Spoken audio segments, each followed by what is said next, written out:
Hello there, everybody, and welcome to 10 big changes that have hit Age of Wonders 4 since the Tiger update. These changes have nothing to do with the newest DLC, Ways of War. They have been introduced alongside with the DLC, but they are influencing the entire game no matter which version you own, and it's really cool changes. So I did my best to summarize the 10 most meaningful things, and let's get started right away. So heroes have been changed fundamentally. So instead of being skill-wise boring as they were before, we have now a distinct class that they belong to. Champion, Dragon Lord, or whatever might fit here is this side. Then we have a character class, which is defining 100% their active abilities and their equipment. So no longer can we equip whatever we want to. It's mostly weapon slots, but you get the idea. And therefore, every character is now belonging to a type and a class. Even your Eldritch Lord does. So on the Eldritch Sovereign here, you see you have now Eldritch Sovereign skill tree, a Mage skill tree. I could have chosen also a Ritualist skill tree, which are basically the summoners. And this is all in itself already a huge change. Most importantly, what has been changed is that now everything feels meaningful. I haven't tried out all of the skills yet, but things that were feeling lackluster, especially stuff like the evocation skills in the past, can become now real powerhouses and nuke the hell out of enemies. The defender class can be really tanky eventually, and we have therefore much more identity on our heroes now, and we're much more limited. That is also something which is really cool. I'm going to talk about that later, though. The number two that I want to talk about are now signature skills. These have been fundamentally reworked as well. So before that, signature skills were absolutely random, except for the Eldritch Sovereign, which was already pretty deterministic. But on the normal heroes, you had a signature skill random lottery, basically, and it was fairly annoying. So nowadays, you get to choose a signature skill from whatever you got here on your aspect unlocked, and this gives you a baseline skill. So for example, Chaos Dedication gives our units 10% critical hit chance.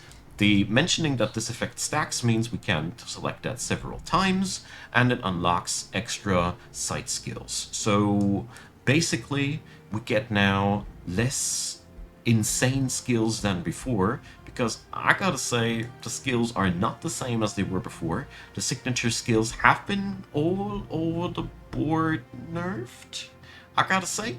But the advantage of it is that you now no longer have to invest skill points into boring passive effects partially. As you see here, the Initiate of Chaos gives us crit chance, get HP from the Nature Dedication, and so on and so forth. And these were all before things you had to invest skill points in. The signature skill thing here is free, and then the side trees here, you need to invest skill points. So you basically get the passive army bonus for free, and then you can select some extra skills alongside with that. But most of the old skills are, well, no longer to be found that easily.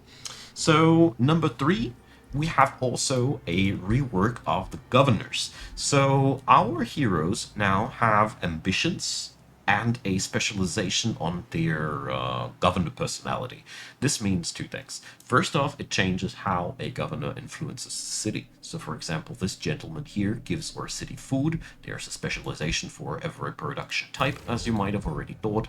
We have here, for example, let's see, this one is the same as the other one, just stronger because gaudier, but you can have all manner of different specializations and bonuses. This changes up how you choose your heroes a lot, because the bonus is now something new. And the other thing is that they now come with an ambition. This means this is something they want to do. So this fella here wants to make enemies flee. This will give him ambition points, and this will then power up his governor skills. So we have now a system of mini missions that will spawn automatically. So my main hero here wants free city crushing, and this will make him stronger. So this is pretty cool. Overall, I really like this new nudging towards certain activities, because that's really it's always good to have something that gives your ambitions a direction, and that's why I like this new governor identity change. And it also makes rolling for certain heroes a lot more interesting, you know? Now, when you recruit heroes, you not only are looking for some skill, you're looking for ambitions, their governing skills, and how you can get that under one hood with your playstyle. Big change, cool change. Number four, a big change as well, which comes out of the changes with the how the heroes work. Have way less access to summonings on the battlefield. So there is so much less summoning capacity on your skill board compared to before. There's the Ritualist class, which focuses into summoning and supporting, but we don't really have as much access to summonings anymore, and this is a good thing. This is really, really a good thing. This makes you focus more on what your culture does and what your build does, and less relying on cheap tier 3 summons that you can crank out for 3 turns and then will dominate the battlefield. This is not entirely gone. It's just been put somewhere else. Which brings me directly to number 5. The new system now has way more determinism. Before, we had a system where you were basically hoping for a good signature skill on level 4, at the latest at level 8, and many of my heroes felt a little bit like a lost cause if they didn't get a good signature skill combo together. Nowadays, we can exactly plan what comes when, we can see the order of things, and I appreciate the clearer way of setting yourself goals and being less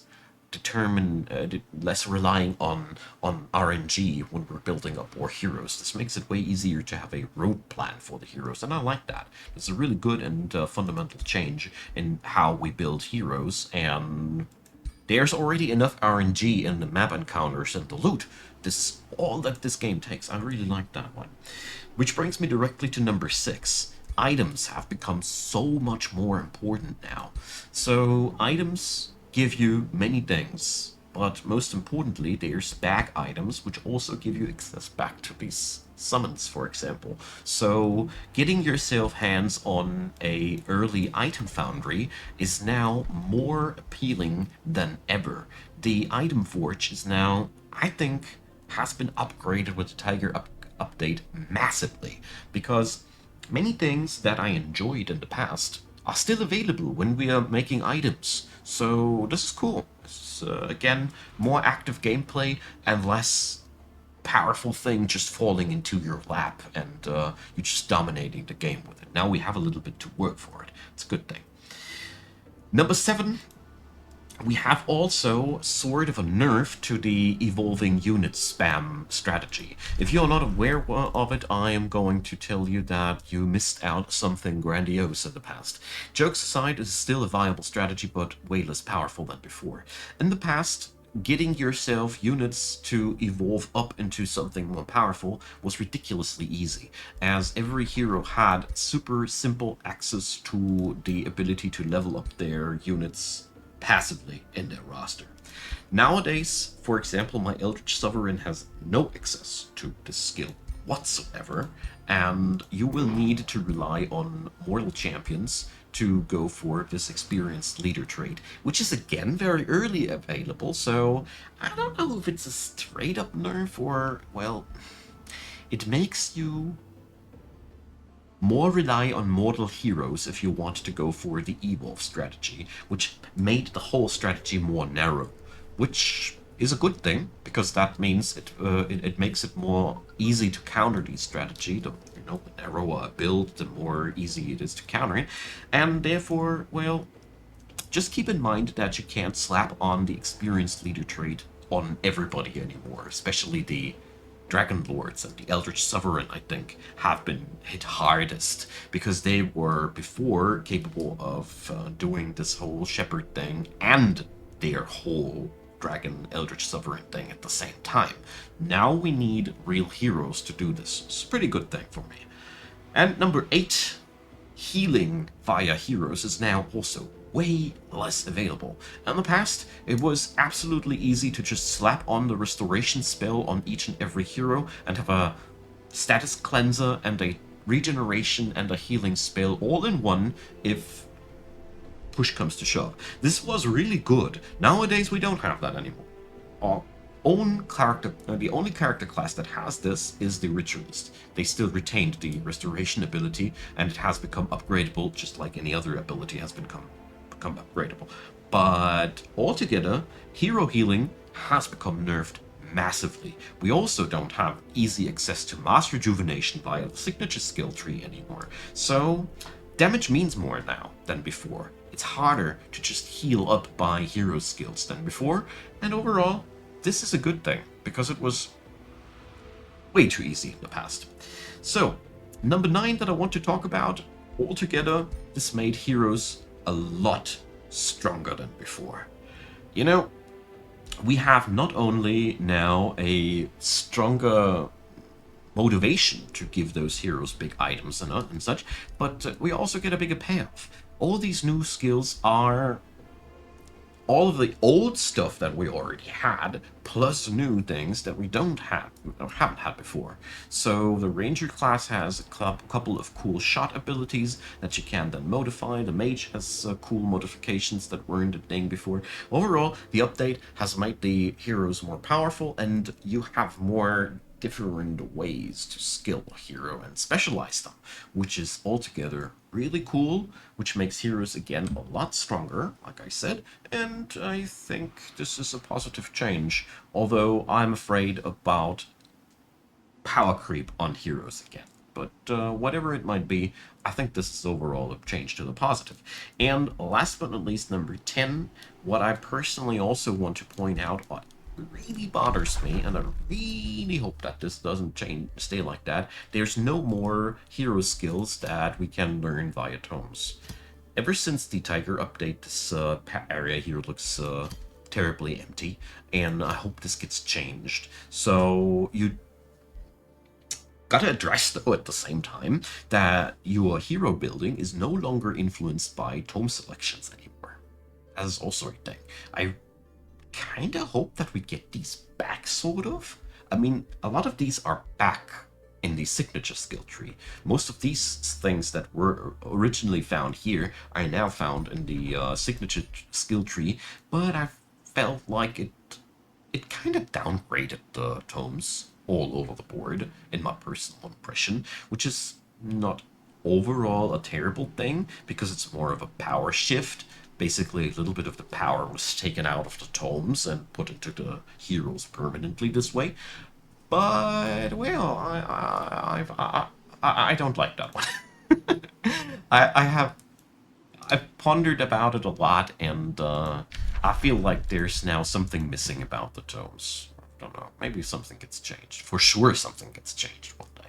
But I think now you are familiar with the most fundamental changes of the game mechanics on Age of Wonders with the Tiger update. So let me know in the comment section if you feel like I have missed out a few points, because for sure I did.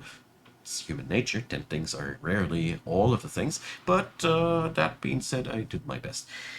Leave a thumbs up, consider subscribing, and check out the description box. Plenty of links down there. Feel free to support my channel financially if you feel like my work is worth a dime to you. It would really mean a lot to me. And of course, many thanks to all of you who support the channel, and many thanks to you for watching this video up until the very end. Have fun, and see you soon.